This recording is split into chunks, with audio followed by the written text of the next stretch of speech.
At long last, Black Adam is coming to the big screen, thanks to star Dwayne Johnson and director Jaume Collet-Serra. The recently released trailer for the October feature promises that we will be seeing all facets of Adam: hero, anti-hero, villain. But to what degree? The answer to that is tied to his statement about killing people in the trailer.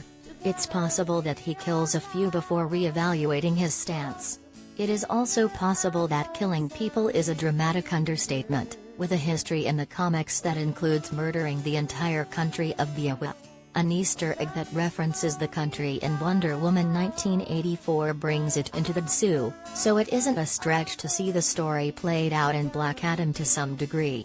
To understand Adam's actions is to first know the history of Biawa, a country in the Middle East that lies north of Iran and Saudi Arabia, and is an anagram of Libya.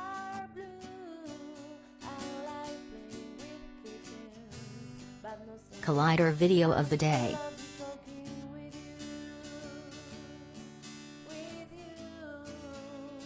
Biawa first appeared in the pages of DC's Justice League, a militaristic state, overrun by poverty and political strife, led by Colonel Rumaan Harjavti. In an effort to turn Biawa into a major world power, Harjavti worked with a former member of his harem, a woman known as Queen Bee. Queen Bee, with the help of an alien scientist, developed technologically advanced brainwashing techniques she used to control superhumans, including Wandjina, a superhero from anger that she used to assassinate Colonel Harjavti at a public demonstration.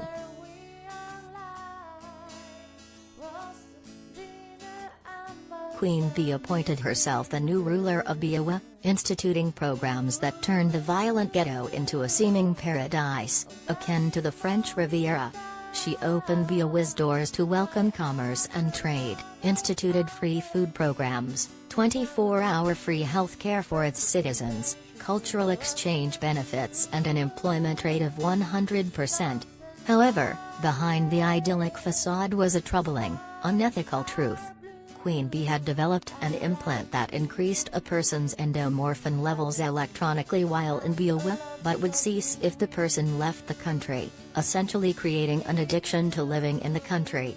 While this did draw the attention of the US government and the Justice League, they were reluctant to take action due to the threat of an international incident.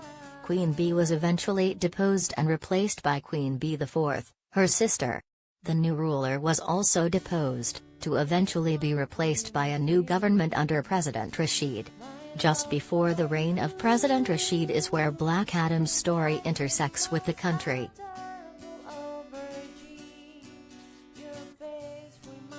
Black Adam, his wife Isis and his brother-in-law Osiris were the guardians and rulers of Kahndaq, with the yin of Adam's draconian laws tempered with the yang of Isis and Osiris' goodness.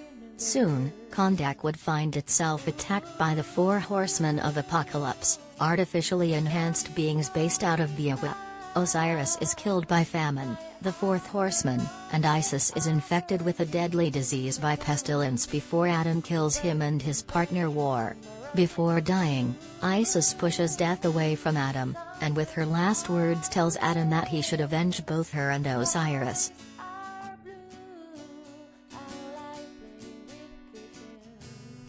Driven mad and sickened by grief, Adam follows death to Biawa. Certain that death is being harbored by the people of Biawa, Adam proceeds to lay waste to the entire 2,000,000 plus citizens of the country, men, women, and children, before finding death, defeating him with a barrage of mystic lightning and, finally, killing him. There is question as to if the event is still canon, but if we assume that it is, what does that mean for Black Adam, and what does that mean for the zoo in general?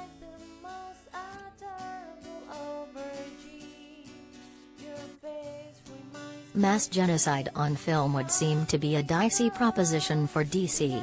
The uproar after Superman, Henry Cavill, killed General Zod, Michael Shannon, in Man of Steel was intense, and still argued to this day, and that was a hero taking action for a good reason, however divisive. While Black Adam is hardly the Boy Scout that Superman is, It would still be an odd path to take for a company that is carefully trying not to alienate their fan base. It would also seem to fly in the face of Dwayne Johnson's brand. Despite his insistence that Black Adam is different, and open to killing, his output to date has rarely ever pushed past family-friendly or PG-13 levels of violence. And as far as the current state of the world, the persecution of innocents is at the immediate forefront of media, with stories out of the US and Ukraine gaining worldwide derision for those responsible. The anti-hero still lives, but only in an environment where those that deserve punishment receive it.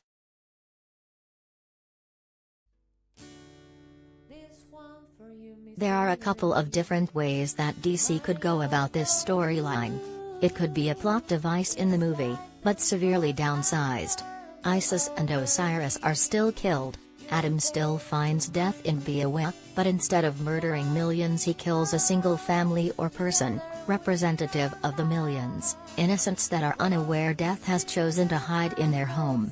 Still reprehensible, but could set Black Adam on a path questioning his hardened stance. His conversation with Hawkman, Aldous Hodge, a point before this happens.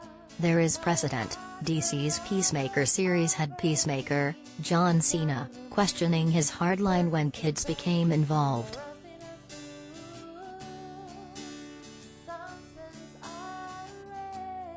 There is another alternative that may not even involve Black Adam at all, yet still ties into the zoo. Beowa also happens to be where archaeologist Dan Garrett discovered the Blue Beetle scarab while unearthing the tomb of Pharaoh Khafre, giving him the powers and costume of the Blue Beetle, which over time makes its way to Jaime Reyes. Jaime Reyes is the Blue Beetle in the upcoming 2023 DC film Blue Beetle, played by Julio Maridueña. The reference in Wonder Woman 1984 may have nothing to do with Black Adam at all, but instead it sets up the origins of the Blue Beetle in the film. Black Adam doesn't even use the storyline, so no messy genocide, and the country has been referenced at least once prior to the featured Sue release.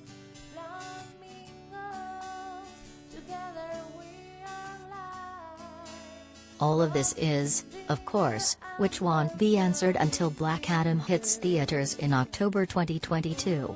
It will be very interesting to see how this piece of the Black Adam story is handled, in full, in part, or not at all. Let the speculations commence.